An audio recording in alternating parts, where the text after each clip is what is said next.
सरसब्ज वो पत्ता, पत्ता वो बूटा,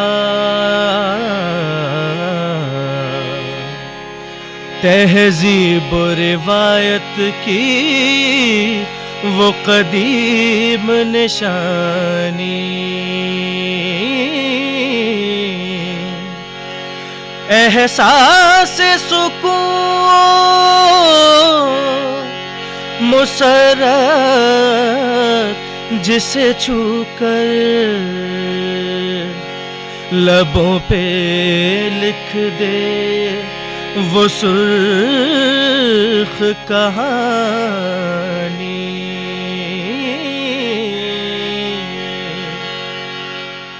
दास्तान पत्तों की, उन पत्तों की जो खुद में है हिंदुस्तान की मुश्तरका तहजीब की एक अलामत, जिनका हरा रंग है शादाबी की एक अलामत।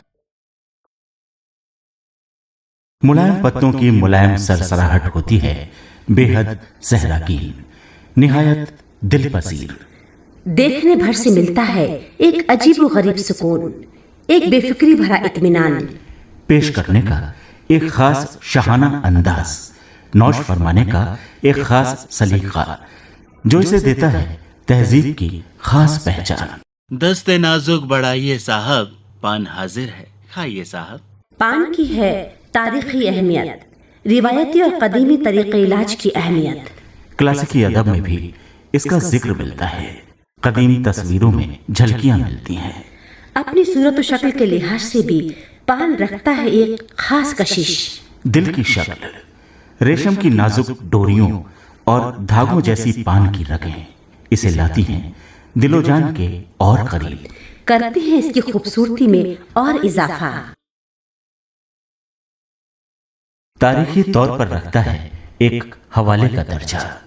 ये यादगार भी है आर्यन तहजीब से पहले उस दौर की जब लाहौर और दिल्ली के दरमियान द्राविड़ी तहजीब फल फूल रही थी। इसका गवाह है 2000 साल पहले के मुमताज़ मारूफ संस्कृत शायर कालिदास का अदबी सरमाया, जिसमें जिक्र मिलता है पान का। आयुर्वेद, चरक, सुश्रुत संहिता और वेद शास्त्रों में पूजा पाठ के वक्त तांबूल यानी पान का इस्तेमाल का जिक्र संस्कृत श्लोकों में मिलता है। पूगी फलम महादिव्यम नागवल्ली तलैरितम कर्पूरेला समायुक्तम तांबूलम प्रतिगृह्यताम। भागवत गीता में श्री कृष्ण के पान चबाने का जिक्र मिलता है, जो पान के इस्तेमाल के लिहाज से तकरीबन 5000 साल पीछे की तरफ इशारा करता है। संस्कृत के पर्ण से पान लफ्ज निकलने का जिक्र भी मिलता है। चीनी सैय्याह इब्ने बतूता ने सफरनामे में लिखा है, पान की बेलदार फसलें बिल्कुल उसी तरह होती हैं जैसे अंगूर की बेलें पलती हैं। हिंदुस्तान में मेहमानों को आते जाते वक्त पान पेश करने का रिवाज है। आज भी बुजुर्ग औरतें खासकर मुहावरा कहती हैं कि फलां ने तो पान के पत्ते को भी नहीं पूछा। 13वीं सदी के यूरोपियन सैय्याह मार्को पोलो के मुताबिक हिंदुस्तान में पान का रिवाज आम था। राजाओं, नवाबों, बादशाहों में ये रिवाज खास था। पान की पैदावार और कारोबार के खर्चों का सिस्टम शुरू हुआ। फ्रेंच ट्रैवलर निबोलो मेन्यूसी ने मुगल बादशाह शाहजहां से सरकारी आमदनी यानी रेवेन्यू की रकम का हिस्सा सूरत के इलाके में भी बांटने की सिफारिश की, ताकि वो अपनी बेटी की पान खर्च को झेल सके। पान के रिवाज को सबसे ज्यादा बढ़ावा मुगल बादशाह शाहजहां के दौर में मिला। उनकी मां नूरजहां ने पान के पत्ते की अहमियत को हिंदुस्तानी तहजीब का हिस्सा बनाया। रामपुर रियासत की तहजीब से वाबस्ता जनाब शाहिद महमूद। रामपुर रियासत के दौर में यहाँ के तकरीबन सभी घरानों में पान के बहुत शौक से खाया जाता था और किसी भी मेहमान के आने पर सबसे पहले उसकी जाके होती थी वो शरबत और पान से होती थी। नवाबों में भी यही दस्तूर था, लेकिन नवाबों के लिहाज से वहाँ भी एहतमाम ज्यादा होता था। पानदान खूबसूरत होते थे, चांदी के बने हुए पानदान होते थे और उसके साथ साथ पान की खास बात यह थी कि पान हमेशा नवाबों में जो दिया जाता था वो गिलोरी की शक्ल में दिया जाता था। उसके साथ एक सरतरा कहलाता था, ये चांदी की डंडी होती थी जिसमें 7 जंजीरें लगी होती थी और हर जंजीर में एक गिलोरी लगा दी जाती थी और जो खाने वाले थे उस गिलहरी को खाते थे। तारीख गवाह है कि राज दरबार में पान बहुत अहमियत रखता था। जब कोई बड़ा वादा या कौल लिया जाता था तो उस वक्त पान का पीड़ा उठाया जाता था, जिसके माने थे कि पीड़ा उठाने वाला अपनी जुबान, अपने वादे, अपने अमल का वफादार रहेगा। रवायत आज भी है कि जब भी बड़े काम का जिम्मा लेते हैं तो पीड़ा उठाना कहते हैं।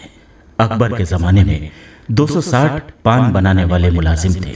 पूरा पान का शोभा था। रामपुर रियासत के दौर में बाग बेनजीर में लगने वाले मेले में औरतें पान की दुकानें लगाती थीं। मीर यार अली जान की किताब मुसद्दस तहरीत जश्न बेनजीर में जिक्र मिलता है। तंबोलन जो बैठी है एक शोखोशन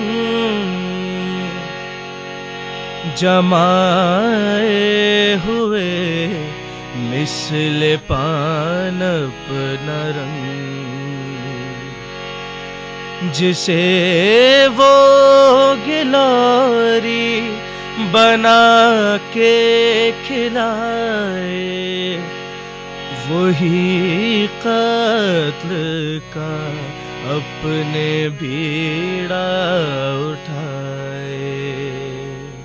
कदीम जमाने की पूजा की रस्मों में पान के चढ़ावे का रिवाज है। बगैर पान पूजा का साजो सामान अधूरा है। पंडित विश्वनाथ मिश्रा। तांबूल जो पान है उसे सुपारी और लौंग, इलायची ये सब वनस्पतियां हैं, औषधियां हैं, इनको रखकर और भगवान को अर्पण करते हैं। इसमें ऊर्जा प्राप्त होती है और पंच तत्व की पूर्ति प्रभु उस प्राणी के निमित्त पूर्ति करते हैं। शादी ब्याह में खास तौर पर पूजा की रस्मों में पान यानी तांबूल का इस्तेमाल किया जाता है, लेकिन इसके अलावा लड़के वालों को रेशमी धागे में लपेटकर इज्जत के साथ पान पेश किया जाता है। पान चबाई की रस्म भी होती है, जिसमें चांदी के वर्क में लपेटकर दूल्हे को पान खिलाया जाता है। बता रही हैं विजय लक्ष्मी। जब लड़के की शादी होती है तब टीके की रस्म होती है। उसमें क्या होता है कि लड़की के पिता जो है चांदी की प्लेट में पान रख के वो लड़के को खिलाते हैं। के बाद एक रस्म ऐसी होती है, उसमें जो उसका जीजा होता है वो जीजा क्या कहता है, चांदी की प्लेट में तैयार होने के बाद उसको पान खिलाता है। मुस्लिम शादियों में जहेज में रेशमी कपड़े में लिपटा गोटे से सजा पानदान देने का रिवाज आज भी है। बारात का पान से इस्तकबाल भी किया जाता है। अदब और कल्चर में दखल रखने वाले जनाब समीउल्लाह खान। लोग अपना पानदान जब बारात के साथ जाते हैं अपना पानदान अपने साथ से कर जाते हैं, तो जब तक निकाह नहीं होता था अपने पानदान से अपने आदमी से अपना पान खाते थे। लेकिन निकाह होने के फौरन बाद अपना पानदान लपेट के रख दिया जाता था। फिर बाकायदा लड़की वालों की तरफ से पान आता था और उसमें बहुत सलीके का होता था। उसमें पान, छाली, तंबाकू और इलायची होना जरूरी होती। उसमें सलीका ये देखा जाता था कि पान सलीके से बने हुए हो, थाली में बहुत अच्छे तरीके से रखे हुए हो, पान के ऊपर धब्बा नहीं हो। और ये एक पहचान थी तहजीब की कि किसके यहाँ कैसा पान आया। घर की तहजीब का इससे पता चलता था कि घर में तहजीब कैसी है। पान का सलीका देख के, पान भेजने का तरीका देख के समझ आता था कि इस घर में तहजीब है। और खातिर में अगर पान पेश नहीं किया जाता था तो लड़की कहते थे आपने क्या खातिर करना पड़ा, पान तक तो आपने खिलाया, पान तक तो आपको पता। सबसे बड़ी खातिर और सबसे बड़ी अहमियत जो होती थी वो पान की खातिर बहुत मानी जाती। ऐसे मौकों पर पान का रिवाज इसलिए अहम है क्योंकि इसके इस्तेमाल से फजा में मोहब्बत बढ़ती है, मस्ती, इत्मीनान और खुशी का एहसास बढ़ता है। हजरत अमीर खुसरो ने अपने मसनवी एजाज खुसरवी में पान का जिक्र करते हुए लिखा है, जब हम पान को कत्थे, चूने और छालियाँ मिलाकर खाते हैं तो दो मुख्तलिफ चीज़ों और रंगों का एक मुरक्कब बन जाता है। अगरचे वो दवा नहीं है, लेकिन एक ऐसा माजून मुरक्कब सुरूर है जो दिलों को शाद करता है। इसे खाने से किस कदर मस्ती और सरशारी भी आती है। पान की तहजीब के बारे में बुजुर्ग शायर सैयद रामिश मियां बताते हैं। पान का सिलसिला बहुत पुराना है और इत्तेफाक ये है कि इस पान के साथ मैं तो कहता हूँ कि बड़ी कुदरती सी बात है कि बहुत छोटा बच्चा भी उसकी दादी या उसकी नानी पान खाती होती है तो बच्चा पान मांगने लगता है। लिहाजा ये क्या है, ये शौक क्यों है? खाना खाने के बाद पान खाने का रिवाज भी एक आम तहजीबी रिवायत का हिस्सा है और आदाब मजलिस में दाखिल है। पान के रास्ते दिल में भी उतरा जाता है। उर्दू अदब में भी इस तरह का इशारा पान के बीड़े के मुताल्लिक मिलता है। एक तो उसका दस्ते हिनाई, उस पे बीड़ा पान का, आज हुआ है मेरा दिलबर दुश्मन मेरी जान का। हिंदुस्तान और मलेशिया में पान की खूब पैदावार है। पान की खेती के लिए गर्म और नमी भरी फजा की जरूरत है। गर्मी और बाहर के मौसम में इसकी जड़ों को काटकर बोया जाता है। ज्यादा मिट्टी और हल्की छांव और साथ में लगातार पानी इस फसल के लिए माफिक है। करीब 1 मीटर ऊंचाई के बेलदार बूटे होते हैं। साइंस की दुनिया में पान को कहा जाता है पीपर बीटल। इसके सफेद रंग के फूल पकने पर हरापन लिए कत्थई रंग ले लेते हैं। साइंसी तौर पर पान की खुसूसियत है कि इसका 85% हिस्सा खालिस नमी है और बाकी हिस्से में कार्बोहाइड्रेट, प्रोटीन, फैट, फाइबर और मिनरल होते हैं। इस तरह से सेहत के एतबार से भी पान की खास अहमियत है। पेट की बीमारियों, सर दर्द, आर्थराइटिस, जोड़ों का दर्द, अस्थमा, खांसी के इलाज में भी पान की बड़ी दखल है। पान अपनी गर्म मिजाजी की वजह से सांस की नली और नाड़ियों में खून के दौरे को दुरुस्त करता है। पान तिब के एतबार से मितली रोकता है, घबराहट दूर करता है और भूख बढ़ाता है। तिब्बी एतबार से पान के फायदे के बारे में बताते हैं डॉक्टर अनवारुल हसन।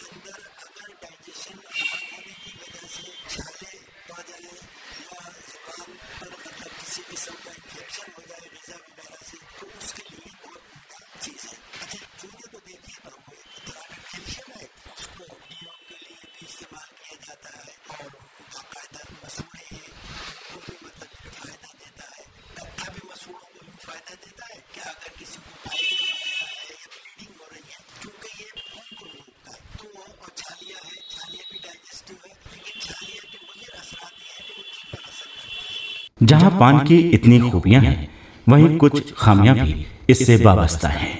सफेद दांतों की सुर्खी देखने में निहायत खराब लगती है। पान की पीक जगह जगह थूकने से घर, गली, कूचे में गंदगी दिखाई देती है। दिगर इसके दिल के मरीज के लिए नुकसानदेह है। पान ज्यादा इस्तेमाल दिमाग में खुश्की पैदा करता है। वर्ल्ड हेल्थ ऑर्गेनाइजेशन की सरपरस्ती में की गई साइंसदानों की रिसर्च से पता चला है कि तंबाकू और सुपारी के साथ पान का इस्तेमाल कैंसर के जरासीम पैदा कर सकता है। Chest specialist doctor Himanshu Gupta. Direct मुंह की त्वचा पे असर पड़ता है, त्वचा छिल जाती है, कट जाती है और बहुत टाइम तक उसको इस्तेमाल करने से कैंसर होने का भी डर रहता है। ज्यादातर मुंह के कैंसर के जो मरीज होते हैं उनमें ये देखा जाता है कि ये बरसों से तंबाकू का इस्तेमाल कर रहे हैं। इन तिबी बातों का हमारी तहजीब, शाइस्तगी, मजलिसी जिंदगी और तमुद्दनी रिवायत से कोई ताल्लुक नहीं है। महफिलों में पान का चलन रौनक और शौक़ बख्शता है। गिलोरी पान की गैरों को तुम खिलाते हो, हमारे कत्ल का बीड़ा मगर उठाते हो। पान की शौकीन फरसाना बेगम। पान तो एक ऐसी चीज है जो आदमी के दिल को छू जाता है। हम तो बचपन से पान खा रहे हैं, मालूम ही नहीं कौन सी उम्र से खाया और कौन सी उम्र में छोड़ना है। बस नमाज पढ़ी, पान खा लिया, खाना खा लिया, पान खा लिया, हर वक्त पानी पान है और इंशाल्लाह दांत भी साफ रखते हैं। बावजूद खामियों के पान का कारोबार और इस्तेमाल हिंदुस्तान समेत कई मुल्कों में है। दुनिया में पान की तकरीबन 100 किस्में हैं, जिसमें 32 किस्में हिंदुस्तान और बांग्लादेश में हैं। पान का एक्सपोर्ट 28 देशों में है। पाकिस्तान सबसे बड़ा और अहम दरामद करने वाला मुल्क है। Philippines, Myanmar, Cambodia, Vietnam, Malaysia, Thailand, Indonesia और चाइना में पान की खपत काफी ज्यादा है। हिंदुस्तान में तकरीबन 25,000 करोड़ पान पत्ता पैदा होता है, खासकर नॉर्थ और नॉर्थ ईस्ट के सूबों में।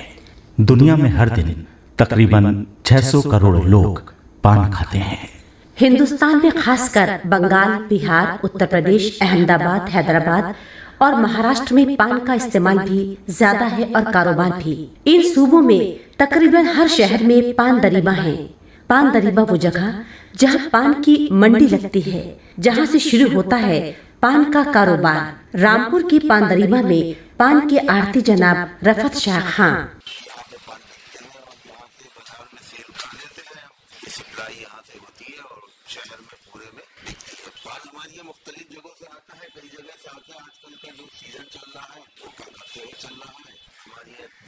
चलता है महुए का पान, वो पान बर्फ से खत्म हो जाता है, शॉर्टेज हो जाती है तो दिल्ली से मंगाने लगते हैं, दिल्ली का पान आने लगता है और कमीशन काट के जितना का सेल होता है उसको व्यापारी को दे देते हैं। हमारे यहाँ कमीशन की आड़त है। उत्तर प्रदेश सूबे के कई बड़े शहरों में पान के कारोबार और इस्तेमाल से ज्यादा अहम है पान की तहसीब। खासकर लखनऊ और बनारस में पान का चलन जिंदगी और दिलोजान का हिस्सा है। इसके बगैर इन शहरों की तहजीब में एक खला महसूस होता है। जरदा है लखनऊ का, बनारस का पान है, ए गुल बदन लबों की तेरे खूब शान है। हर नुक्कड़, मोहल्ले, बाजारों में पान की दुकानें पूरे शाहाना अंदाज में हैं। नुक्कड़ पे पान की दुकान इलाके की पहचान बन जाती है। पान बेचना, खरीदना, पेश करना और खाना हर बात में अदा है। पनवाड़ी का अंदाज और मिजाज दिगर दुकानदारों से मुख्तलिफ मिलता है। यही अंदाज है सरदार भाई पान वालों का। पान का काम मेरा दादा इलाही है, मेरे वालिद भी किया करते थे, मेरे भाई भी किया करते थे। 40-45 साल और पान का अच्छा मटेरियल, अच्छा देसी पान लगाया जाए, कोई नुकसान नहीं पहुंचाता। आगे उसका ओरिजिनल कच्चा अच्छी छाली हो, देसी पान खाए पक्का, बनारसी पान अच्छा है, यही पान की अच्छी वैरायटी होती है। पान खाने के मामले में इलाकाई, तबकाती या तहजीबी तफरीक नहीं बरती जाती। सब पान खाते हैं, खुशी महसूस करते हैं, इसका शौक रखते हैं और अपनी तहजीबी जिंदगी में इसे दाखिल समझते हैं। पान तो वो खुदगर्ज पत्ता है जिसे याद करने की जरूरत नहीं। वो वक्तन फवक्तन अपनी याद खुद दिलाता है। याद अपनी तुम्हें दिलाते जाएं, पान कल के लिए लगाते जाएं। सरसब्ज़ वो पत्ता, पत्ता वो बूटा, तहजीब और रिवायत की कदीम निशानी, एहसास-ए सुकून मुसरत जिसे छूकर लबों पे लिख दे वो सुर्ख कहानी, लबों पे लिख दे वो सुर्ख कहानी।